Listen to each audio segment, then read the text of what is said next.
নতুন গুঞ্জন ছড়িয়ে পড়েছে একটি ফেসবুক পোস্টকে কেন্দ্র করে। অ্যানোনিমাস মেইন পেজ নামের একটি ফেসবুক পেজের একটি পোস্ট শেয়ার করছেন অনেকে। সেখানে দেখা যায় একদিন আগে একটি সতর্ক বার্তা দেওয়া হয়। বলা হয় একটি স্কুল ভবন ভেঙে পড়বে, অনেক শিশু শেষ হতে পারে। খুব দ্রুত ভয়াবহ বিপর্যয় আসছে বলেও সতর্ক করা হয়। বলা হয় ভবনের রক্ষণাবেক্ষণ দুর্বলতার ফলেই এটি ঘটবে। তবে কোথায় হবে, কবে হতে পারে এই দুর্ঘটনা তার কিছুই উল্লেখ করা হয়নি সেই পোস্টে।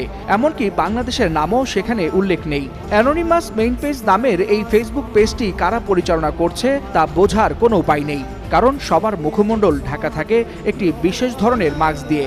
আর পেজটি কোথা থেকে পরিচালনা করা হচ্ছে তাও জানা যায় না। যদিও প্রোফাইল লোকেশনে লেখা আছে হাওয়াই, তারপরও অনেকে বিষয়টিকে মাইলস্টোন স্কুল অ্যান্ড কলেজের উপর বিধ্বস্ত হওয়া বিমান দুর্ঘটনার সাথেই মেলাচ্ছেন।